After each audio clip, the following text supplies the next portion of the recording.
हाय दोस्तों, all competitive exams आर्यस Verma YouTube channel में आपका स्वागत है। आइए किन्हीं 10 प्रश्नों को मैथ काम ने लिया है, उसके सोल्यूशन को बड़ा ही बारीकी तरीके से हम लोग देखेंगे और समझेंगे। देखिए, पहला प्रश्न है, यदि x बराबर 1.5 है तो x square plus 2x plus 3/4 की गणना करें। ऑप्शन है 6, 5 सही 3/4, 4.5, 7 सही 1/2। X square plus 2x plus 3/4।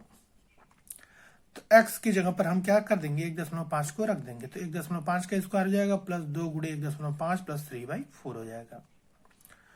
तो 15 का स्क्वायर करेंगे तो क्या हो जाएगा, 225 होता है, एक अंक पे दशमलव लगा है तो 2 अंक पे लगाएंगे। क्यों? क्योंकि 1.5 गुणे 1.5 हुआ है।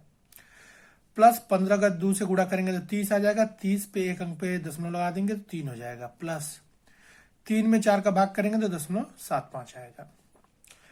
2.25 को 0.75 में जोड़ देंगे तो 3 हो जाएगा, ये 3 मिलकर हो जाएंगे 6। तो पहले का क्या हो गया, ए ऑप्शन सही हो गया। तो कुछ भी नहीं था प्रश्न में। आइए दूसरे प्रश्न की ओर बढ़ते हैं। ये देखिए दूसरा प्रश्न है, क्या कह रहा है, यदि 5 वस्तुओं का विक्रय मूल्य 6 वस्तुओं के क्रय मूल्य के बराबर है तो प्रत्येक वस्तु पर कितना लाभ हो रहा है। 20%, 1%, 12%, 24%। तो आइए समझा जाए इसके सोल्यूशन को।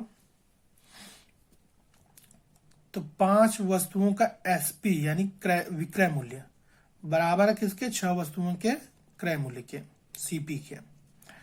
तो एसपी इधर सीपी ला दीजिए तो एसपी बटे सीपी हो जाएगा, ये 5 उधर चला जाएगा तो 6/5 हो जाएगा। अब इसी को समझना है, यानी 5 रुपए की कोई वस्तु है, 6 रुपए में सेल हो रही है, तो यानी 1 रुपए का फायदा हो रहा है, 1 का फायदा हो रहा है। किस पे, 5 पे, कॉस्ट प्राइस पे ही तो फायदा होगा। तो बटे 5 गुणे 100, ठीक है, प्रतिशत लाभ निकालने का तरीका है। तो 100 को 5 से भाग कर देंगे तो 20, यानी कि 20% इसका आंसर आ जाएगा। यानी कि ए ऑप्शन, दूसरे का ए ऑप्शन सही है। आइए चलते हैं तीसरे प्रश्न की ओर बढ़ते हैं। ये देखिए तीसरा प्रश्न है, एक आयताकार मैदान की लंबाई उसकी चौड़ाई से दुगनी है।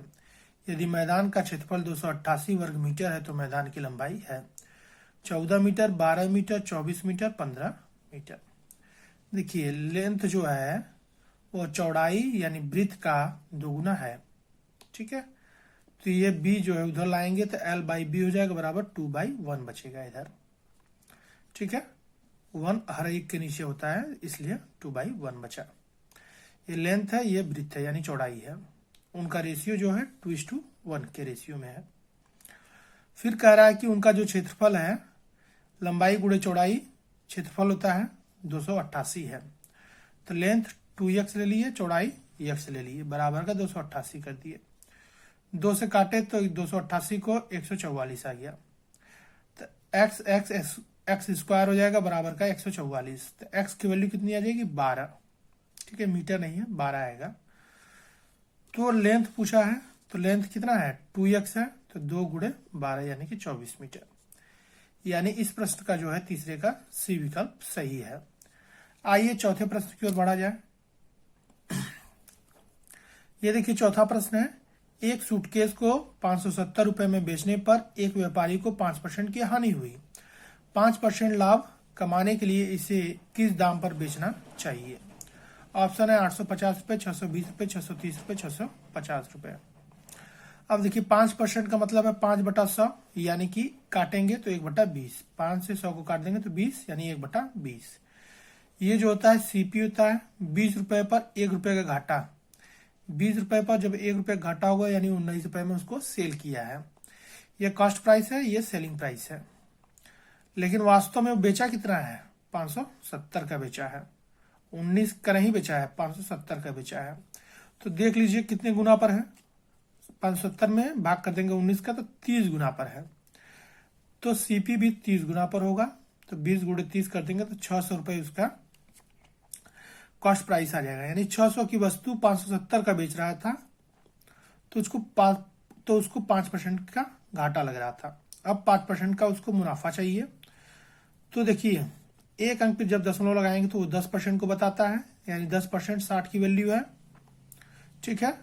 तो 5% 30 की वैल्यू हो जाएगी, तो 600 प्लस 30 यानी 630 रुपये में उसको सेल करना पड़ेगा, तभी वो 5% का क्या कर पाएगा, लाभ कमा पाएगा। तो कुछ भी नहीं था इस प्रश्न में भी। आइए 5वें प्रश्न की ओर बढ़ते हैं। कहीं भी नहीं समझ में आता है तो आप कमेंट सेक्शन में जरूर कमेंट कीजिएगा, अगले वीडियो में उसको समझाने का पूरा प्रयास किया जाएगा। आइए 5वें प्रश्न की ओर बढ़ा जाए। ये देखिए 5वां प्रश्न है। 5वां प्रश्न कह रहा है 18 जिल्दसाज 10 दिनों में 900 पुस्तकों की जिल्द बांधते हैं। जिल्द मतलब होता है बाइंडिंग करते हैं। तो 12 दिनों में 600 पुस्तकों की जिल्द बांधने के लिए कितने जिल्दसाजों की आवश्यकता होगी। जिल्दसाज यानी व्यक्तियों की बात कर रहा है। ऑप्शन है 16, 20, 10, 30। तो आइए इसके सोल्यूशन पर चर्चा किया जाए। कुछ भी नहीं है इसमें भी, एक फार्मूला आपको ये रटना पड़ेगा, M1D1H1। MDH मसाला जो याद करना पड़ेगा, MDH। तो M1D1H1, इधर भी M2D2H2 लिख देना पड़ेगा, W1/W2। ठीक है। अब देखिए M1 का मतलब मैन कितने हैं, तो पहला वाला जो कंडीशन उसमें 18 जिल्दसाज हैं और 10 दिन काम कर रहे हैं, तो कितना वर्क कर रहे हैं, 900 पुस्तकों को बाइंडिंग कर दे रहे हैं। घंटा नहीं दिया है तो घंटा को कोई मतलब नहीं, तो घंटा हटा देंगे, बराबर।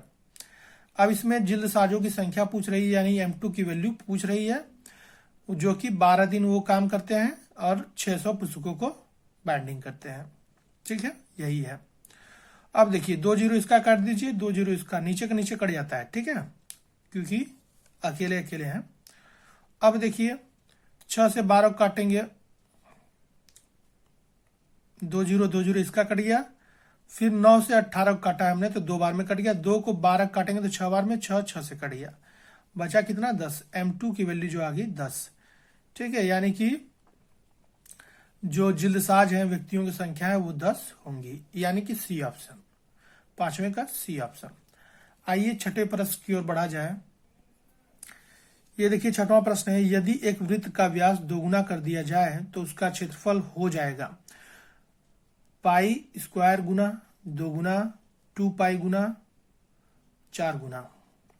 तो ये देखिए कोई वृत्त है, तो इसका जो व्यास है हमने 2r माना है, तो त्रिज्या जो इसकी आधी, 2r का आधा करेंगे तो r उसकी त्रिज्या हो जाएगी। तो क्षेत्रफल क्या होता है, पाई r स्क्वायर उसका क्षेत्रफल होता है। कि वृत्त का क्षेत्रफल का फॉर्मूला जो होता है पाई r स्क्वायर। तो त्रिज्या r है तो r स्क्वायर यानी पाई r स्क्वायर इसका क्षेत्रफल हो गया। दूसरा जो हमने वृत्त लिया है वो जो है व्यास का, यदि एक वृत्त का व्यास दोगुना कर दिया जाए, इसका जो है दुगुना व्यास कर दिया जाता है। इसका व्यास 2r था तो इसका व्यास जो हो जाएगा दुगुना कर देंगे तो 4r हो जाएगा। ठीक है, 4r। अब इसका त्रिज्या क्या होगा, 4r का आधा कर देंगे तो 2r इसकी त्रिज्या हो जाएगी। तो इसका क्षेत्रफल क्या होगा, पाई r स्क्वायर। पाई r की जगह का 2r लिखेंगे, 2r का होल स्क्वायर, तो 4r स्क्वायर, ये पाई, तो 4 पाई r स्क्वायर। ठीक है, इसका क्षेत्रफल ये है पाई r स्क्वायर, इसका क्षेत्रफल 4 पाई r स्क्वायर है। तो ये जो है इसका कितने गुना है, तो गुना निकालने के लिए भाग भी कर सकते हैं आप। 4 पाई r स्क्वायर में पहले का भाग कर दीजिए, पाई r स्क्वायर का भाग कर देंगे, कट जाएगा तो 4 बचेगा, यानी 4 गुना पर है। तो यानी इस प्रश्न का जो है डी विकल्प सही है। तो आइए 7वें प्रश्न की ओर बढ़ा जाए बिना समय गवाए। ये देखिए 7वां प्रश्न है, 2 की पावर 8 भागे 2 की पावर 5 का होल स्क्वायर इसके बराबर है 64, 8/5, 32, 128। देखिए 2 की पावर 8 है, 2 की पावर 5 है, होल स्क्वायर है। ठीक है, तो 2 की पावर 8 को आप 2 की पावर 5 गुणे 2 की पावर 3 लिख देंगे, क्योंकि बेस सेम है तो घात जुड़ जाती है, तो 5 3 8 यही मिल जाएगा। नीचे 2 की पावर 5 है, 2 की पावर 5 2 की पावर 5 से कट जाएगा तो बचेगा 2 की पावर 3 का होल स्क्वायर। अब जो है इसके जब होल स्क्वायर है तो इसका गुणा हो जाता है, घातांक का नियम है, तो 3 दूना 6, 2 के पावर 6 हो जाएगा। 2 के पावर 6 का मतलब है 2 का 6 बार गुणा, 1 2 3 4 5 6। तो 3 में हमने एक पेयर ले लिया, 3 में एक पेयर ले लिया, कि 2 दूना 4 दूनी 8 आ जाएगा, इसका वैल्यू 8 हो जाएगा। तो 8 8 का गुणा करेंगे तो आ जाएगा 64। ठीक है, आ जाएगा 64। तो यानी कि इस प्रश्न का जो है ए विकल्प सही है, 7वें का ए विकल्प सही है। बढ़ते हम 8वें प्रश्न की ओर। ये देखिए 8वां प्रश्न है, 2 के पावर 1 है प्लस 2 के पावर -1 का मूल्य क्या है। जीरो है, 2 है, 2.5 है, 4 है। तो 2 के पावर 1 प्लस 2 के पावर -1। 2 के पावर 1 का मतलब 2 का एक बार गुणा, तो 2 आ जाएगा, प्लस 2 के पावर -1 है, तो इसको जो है नीचे ले जाएंगे तो 1/2 के पावर 1 हो जाएगा। नीचे जाता है तो घात जो है प्लस हो जाता है, तो 2 के पावर 1 हो गया। 2 के पावर 1 की वैल्यू भी 2 आ जाएगी, 1/2, 2 प्लस 1/2 आ गया। हाफ का मतलब होता है 0.5, 2 प्लस 0.5 जोड़ देंगे तो 2.5 आ जाएगा, यानी 8वें का सी विकल्प सही है। आइए 9वें प्रश्न की ओर बढ़ा जाए। 9वां प्रश्न जो है थोड़ा सा अच्छा है। एक थैले में कुल 90 रुपए के सिक्के हैं। यदि 50 पैसे तथा 25 पैसे तथा 10 पैसे के सिक्कों की संख्याएं 2/3, 3/5, 5 के अनुपात में है, तो 25 पैसे के कुल कितने सिक्के हैं? ऑप्शन 110, 135, 120, 150। तो इसको अच्छे से समझना है आपको। देखिए 50 पैसे, 25 पैसे, 10 पैसे के सिक्के हैं, तो ये कितने के रेशियो में है? 2/3/5 के रेशियो में है। तो मान लेते हैं हम कि जो 50 पैसे का सिक्का है वो 2 ही है, तो 50 गुणे 2 यानी कि 1 रुपया की वैल्यू को बताएगा। अब 25 पैसे के 3 ही सिक्के हैं तो वो 0.75 रुपया यानी 75 पैसा को बताएगा।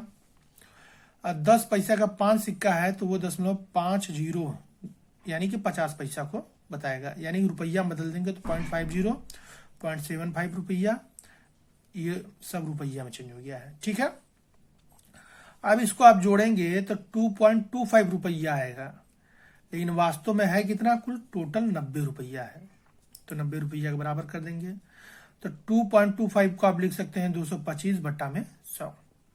25 से काटेंगे तो ये 4 बार में कट जाएगा, ऊपर वाला 9 बार में कट जाएगा। 9 से 90 को काटेंगे तो 10 बार में कट जाएगा, इधर जाएगा तो क्या हो जाएगा? गुणा हो जाएगा, 10 चौका 40। तो जो 1 की वैल्यू आ गई वो 40 आ गई। तो बताना कितना है 25 पैसे के सिक्कों के, तो वो कितने के रेशियो में? 3, यानी 3 का मान बताना है। तो 3 गुणे 40 यानी 120। 120 सिक्का होगा, ठीक है, किसका? 25 पैसे का। और 40 गुणे 5 200 सिक्का होगा 10 पैसे का। 40 दूनी 80 सिक्का होगा 50 पैसे का। तो हमको पूछा है 25 पैसे के सिक्कों की संख्या, तो इसलिए 120 सिक्का होगा। तो आइए आज का अंतिम प्रश्न, 10वां प्रश्न, उसको हम लोग समझा जाए। देखिए एक कार जो आधी दूरी 20 किलोमीटर प्रति घंटा की गति से और बाकी की आधी दूरी 30 किलोमीटर प्रति घंटा की गति से तय करती है कि औसत गति होगी 50 kilometre per hour, 25 kilometre per hour, 26 kilometre per hour, 24 kilometre per hour. आइए इसके सोल्यूशन को देखा जाए 2 मेथड के द्वारा। ये देखिए ये पूरी दूरी x 2x है, आधी दूरी x हो जाएगी, इधर भी आधी दूरी x हो जाएगी। d बराबर st फार्मूला लिया है, डिस्टेंस है, स्पीड है, टाइम है। तो डिस्टेंस x है, इधर वाला 20 किलोमीटर पर आवर की स्पीड से चलता है, तो टाइम मान लेते हैं t1 लेता है। तो t1 बराबर x/20 हो जाएगा, ये उधर जाके भाग हो जाएगा। ये इक्वेशन नंबर पहला हो गया। इसी तरह t2 जो है x/30 हो जाएगा, क्योंकि 30 का स्पीड है उसका, तो ये इक्वेशन नंबर 2 हो जाएगा। t1 प्लस t2 को जोड़ देंगे तो x/20 प्लस x/30, ये हो जाएगा 30x, ये हो जाएगा 20x, और 30 गुणे 20 हो जाएगा 50x/20 गुणे 30। 1 0 से कट गया, 5 से 20 को काटेंगे 4 बार में, तो x/4 12 आ जाएगा। देखिए औसत चाल होता क्या है? कुल दूरी बटा कुल समय होता है। तो कुल दूरी x मिलकर 2x हो जाएगा, कुल समय जो है x/12 है। ठीक है, तो जो है x/12 ऊपर जाएगा तो 12/x हो जाएगा, x से कट गया। ठीक है, तो 12 दूना का 24 किलोमीटर पर आवर क्या है? एवरेज है। एवरेज स्पीड क्या है? 24 किलोमीटर पर आवर। आइए इसी का दूसरा मेथड, सेकेंड मेथड हम लोग देखा जाए। इसमें एक फॉर्मूला होता है औसत गति का, 2xy/x+y। xy क्या है? स्पीड है। तो 2 गुणे पहला स्पीड 20 है, इसके बाद 30 है। 20 और 30 को फिर नीचे 20 + 30 करके जोड़ देंगे, तो 2 गुणे 20 गुणे 30/50 आ जाएगा। तो 1 0 इसका, 1 0 इसका कट गया। 20 को 5 से काटेंगे 4 बार में, 4 दूनी 8, 8 तरीके 24 किलोमीटर पर आवर इसका क्या हो गया? आंसर आ गया सेकंड मेथड से भी। तो सेकंड मेथड शॉर्ट मेथड है थोड़ा इसका। तो दोस्तों कमेंट सेक्शन में ज़रूर कमेंट करें कि कैसा लगा आपको ये सीरीज। जनवरी सीरीज का ये 10 प्रश्नों का श्रृंखला था, और इसी तरह आगे भी वीडियो बनता रहेगा। और लेकिन अपना जो व्यू है वो ज़रूर बताएं कि वीडियो कैसा लगा।